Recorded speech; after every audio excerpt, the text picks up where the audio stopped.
दोस्तों, आज की जो प्रेरणादायक सच्ची घटना मैं आप लोगों के लिए लेकर के आई हूँ, ये कहानी हर किसी को सुननी चाहिए और समझनी चाहिए ताकि आप सतर्क रह सकें, सुरक्षित हो सकें। जो राहुल के साथ हुआ वो किसी और के साथ नहीं होना चाहिए, इसलिए मैं आपके समक्ष ये कहानी लेकर के आई हूँ। ये जो कहानी है कर्नाटक का जिला लगता है चित्रकूट, गांव होलाल वहाँ की है, जहाँ 23 वर्ष का राहुल अपने परिवार के साथ हंसी खुशी रह रहा होता है। राहुल जब बन ठन करके सुबह अपनी गाड़ी से सेंट लगा करके निकलता है तो गांव की जितनी भी महिलाएं होती हैं, लड़कियां होती हैं, वो टकटकी लगाए राहुल को निहारती रह जाती हैं। राहुल का स्वभाव भी बहुत अच्छा रहता है, वो सबसे घुल मिल करके रहता है। इसलिए जब राहुल की मौत हो जाती है, पूरा गाँव राहुल के अंतिम दर्शन के लिए उमड़ पड़ता है।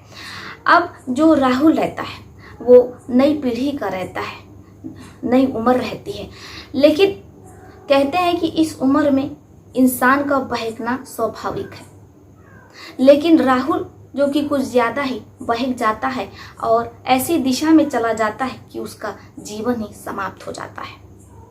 अब जो परिवार रहता है वही अपने बेटे राहुल को इस दुनिया से रुखसत कर देता है, राहुल का गला घोट करके। आप भी आश्चर्य में पड़ गए होंगे कि भला एक परिवार अपने सगे बेटे के साथ ऐसा कैसे कर सकता है, क्यों कर सकता है? आखिर राहुल को ऐसा क्या हो गया था कि परिवार को उसकी जान लेनी पड़ी? हम आपको ये पूरी रोचक तथ्यों से भरी ये कहानी सुनाएंगे, इस राज से भी पर्दा उठाएंगे। लेकिन उससे पहले कुछ कहना चाहते हैं। अगर आपने अभी तक हमारे चैनल को सब्सक्राइब नहीं किया है तो कर लीजिए। साथ ही कमेंट बॉक्स में आप लोग अपने शहर का नाम भी लिखिए ताकि हमें पता चल सके हमारा वीडियो कहाँ से देखा जा रहा है और कहाँ तक पहुँच रहा है। तो चलिए बने रहिए हमारे साथ अंत तक। राहुल जो कि जिला चित्रकूट के गाँव होलाल में रहता था।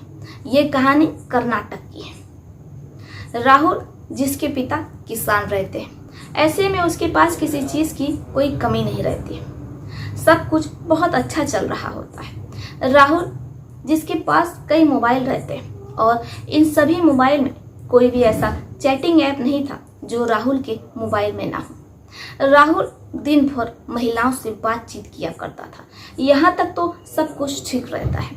लेकिन जब राहुल मिलने जुलने लगता है उन महिलाओं से तो फिर उसके बाद राहुल का जो जीवन होता है वो पूरे तरीके से बदल जाता है। राहुल को कई लड़कियों के साथ प्रेम प्रसंग का शौक रहता है, कई महिलाओं के साथ। बाकी आप समझदार हैं, समझ सकते हैं कि मैं यहाँ क्या दर्शाना चाह रही थी, क्या कहना चाह रही हूँ।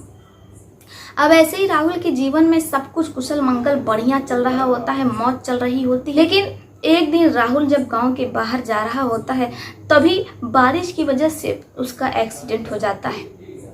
अब जैसे ही उसके साथ एक्सीडेंट हो जाता है तो माता पिता मौके पर पहुंचते हैं और राहुल को सिटी हॉस्पिटल लेकर के जाते हैं। डॉक्टर्स राहुल का इलाज शुरू कर देते हैं, लेकिन राहुल जिसके पैर की हड्डी टूट जाती है, डॉक्टर बोलते हैं कि सर्जरी करनी पड़ेगी और सर्जरी करने के लिए ब्लड टेस्ट करवाते हैं। ब्लड टेस्ट तो राहुल का हो जाता है, लेकिन जैसे ही रिपोर्ट आती है तो परिवार के हाथ पांव फूल जाते हैं, परिवार सन्न रह जाता है, क्योंकि राहुल जिसे HIV हो जाता है, उसे HIV रहता है। इसके बाद जो राहुल की बहन रहती है काव्या, वो अपने भाई से पूछती है कि आखिर तुम्हें ये बीमारी, ये रोग कैसे लगा? राहुल कहता है कि मैं कई महिलाओं से मिलता जुलता था। बहन पूछती है कि तुम्हें किससे ये बीमारी लगी? राहुल कहता है मुझे नहीं पता। अब परिवार जो सख्ती में जा चुका था, जिसे कुछ समझ में ही नहीं आ रहा था कि अब करे तो क्या करे। अगर ये बात बाहर निकल जाएगी तो परिवार की इज्जत उछल जाएगी, बहुत बदनामी होगी। और ऐसे में जो गांव वाले हैं वो हो सकता है कि उनके परिवार को गांव से बाहर निकाल दें, और अगर वो राहुल को अपने साथ लेकर के जाते हैं तो गांव वाले खुद ही उससे बातचीत नहीं करेंगे, क्योंकि ये बीमारी फैलती है। अब जो बहन रहती है काव्या, उसे कुछ समझ में नहीं आता है कि वो करे तो क्या करे, इसलिए वो अपने भाई को एम्बुलेंस में लेकर के दूसरे हॉस्पिटल जाती है।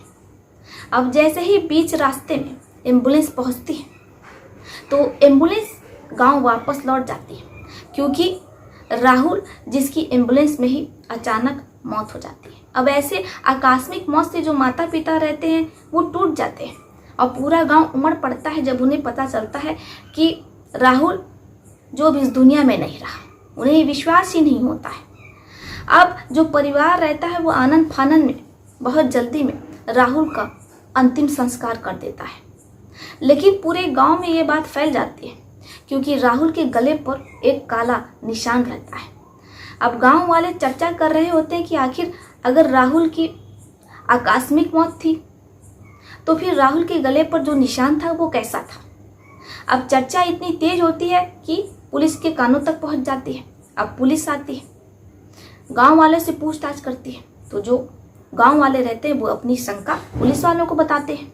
इस आधार पर पुलिस वाले राहुल के माता पिता से पूछताछ करते हैं। तो माता पिता कहते हैं कि देखिए साहब, हम तो हॉस्पिटल नहीं थे, ना ही एम्बुलेंस में हम अपने बेटे को लेकर के आए हैं, बल्कि हमारी बेटी काव्या और हमारे दामाद ही सब कुछ किए हैं।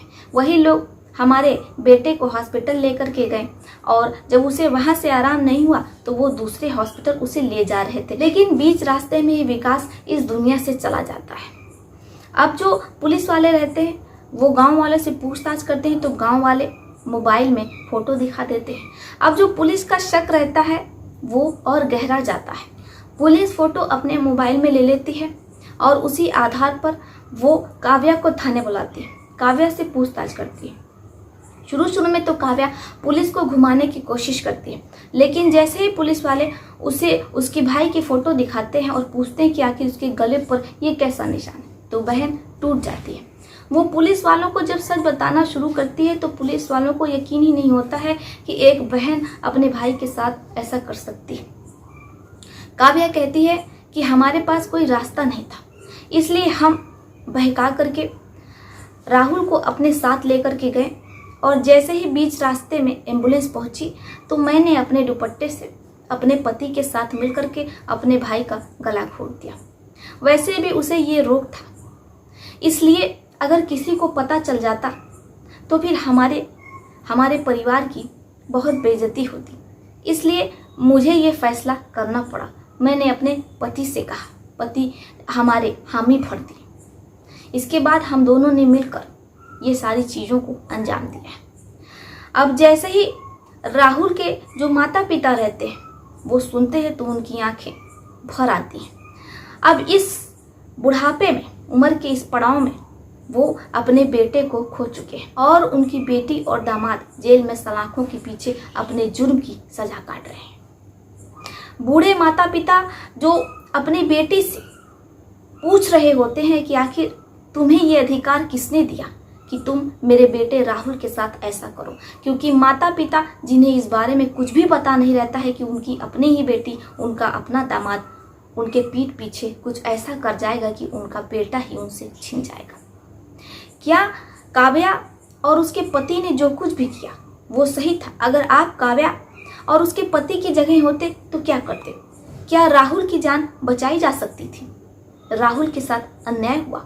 आप लोग अपनी अपनी राय लिखिएगा जरूर। तो चलिए फिर चलते हुए मिलती हूँ आपसे किसी और कहानी में। तब तक के लिए आप अपने परिवार का ध्यान रखिए। आदाब, सत श्री अकाल, नमस्कार।